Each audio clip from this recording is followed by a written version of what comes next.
ব্যাগের ভিতরে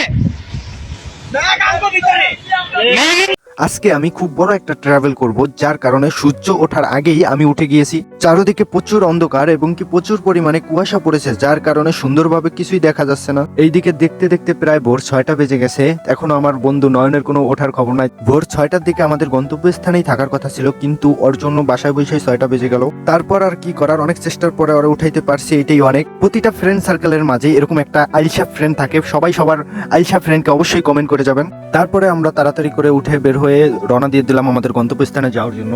আর সেখানে যাওয়ার জন্য সর্বপ্রথম একটা বাইক প্রয়োজন, আর আমার সাথে আমার দুইটা বন্ধু রয়েছে, নয়ন এবং লিখন। তো আমরা সবাই ট্রাভেলের জন্য রেডি, আর আমি এই দিক দিয়ে বাইক নিয়ে আসলাম।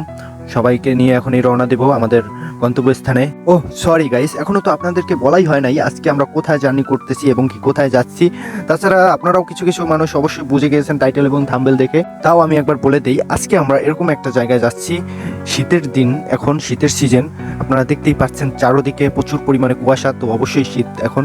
তো শীতের সময় সবচেয়ে সুন্দর এবং অপরূপ দৃশ্য হলো সকাল, যেখানে ভরপুর লেভেলে কুয়াশা থাকে, ভরপুর সুন্দর আবহাওয়া থাকে, এবং কি এই শীতের সিজনে প্রতিটা মানুষের একটা শখের খাবার হলো খেজুরের রস। আর আজকে আমরা যাচ্ছি সেই খেজুরের রস খেতেই, এবং কি সুন্দর সুন্দর আবহাওয়া এবং সুন্দর সুন্দর প্রাকৃতিক দৃশ্য উপভোগ করতে যাচ্ছি।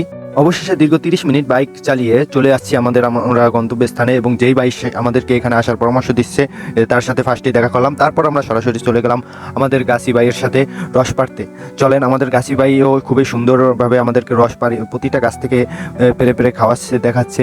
আপনারাও দেখেন কিভাবে রসগুলো পাড়ি, এবং কি এই আশপাশের পরিবেশগুলো কি সুন্দর। অবশ্য প্রতিটা গাছে ভরপুর রস হয় না, কিছু কিছু অনেকগুলো গাছ থেকে পেরে পেরে আমরা এক হাঁড়ি রস জোগাতে পেরেছি, দেখেন আপনারা। আর এখানে সৌন্দর্য, ভিউটা এত সুন্দর, আপনারাও দেখে মুগ্ধ হয়ে যাবেন। গাছ থেকে গাছে ভাই যখন রস নামায় তখন আরো সুন্দর লাগে বিষয়টা।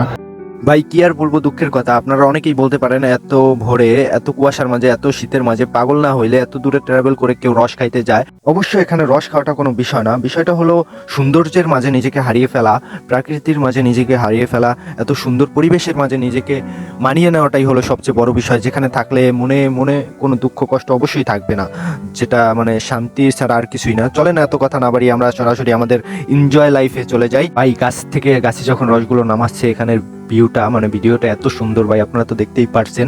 তারপর আমার একটা বন্ধু একটা বাসা থেকে রসের মানে রস ছেঁকার কি কয় চাকনি বলে, যেটা গ্রাম অঞ্চলে, চাকনি নিয়ে আসছে, রস ছেঁকা খাইবে, এই জন্য চুরি করা চাকনি, যা দিয়ে আমরা রস থেকে খাবো। তো আমরা এখন চলে যাব আমাদের সুন্দর একটা পরিবেশে, যেখানে বৈশা রস খাইতে মানে অন্যরকম একটা ফিল থাকবে, যা মনে শান্তি থাকবে।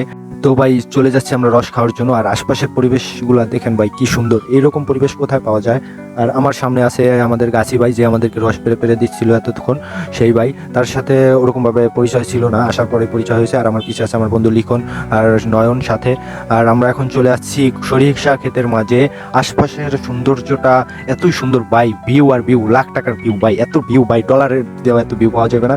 তো আমি এখন রস চাকতেছি, সাথে আমার গাছি ভাই হেল্প করতেছে রসগুলো ছেঁকে পরিষ্কার করে। তারপর আমরা খাবো, এখানে বসে খাবো। তো আমাদের এক হাঁড়িতে প্রায় 1 জগের মতন রস হয়েছে। এত রস ভাবি নাই যে 1 হাঁড়িতে হবে। তো অনেক প্রচুর পরিমাণে রস হয়েছে, যেগুলো আমরা 3-4 জনে মিলে খেয়েও শেষ করতে পারি নাই। তো আপনারা যারা যারা রস খাবেন অবশ্যই আমার থেকে নিয়ে যাবেন রস খাওয়ার জন্য। তো আমরা এই যে সবাই এক এক করে রস খাচ্ছি। আর ভাই চারদিকের ভিউগুলো এত সুন্দর ভাই, যেটা অমাইক। তো ভাই আমরা সিরিয়ালভাবে যে যত পারছি মন মতন, যে যত দূর পর্যন্ত খেতে পারছে মন মতন খেয়ে আমরা চলে গেছি এখান থেকে। তারপর আরও অনেক জায়গা ঘুরছি, সেখানে ওরকমভাবে ব্লগ ভিডিও তৈরি করা হয় নাই। তাও এই যে এখানে একটা চরে ঝিলের মাঝে, যেখানে সুন্দর পরিবেশ, চিলগুলা কি সুন্দরভাবে উঠছে, এরকম আরও নানান সুন্দর সুন্দর জায়গায় আমরা ঘোরাফেরা করে তারপরে বাসায় চলে আসছি। তো আজকের এই ভিডিও এই পর্যন্তই। সবাই ভালো থাকবেন, সুস্থ থাকবেন, খুদা হাফেজ।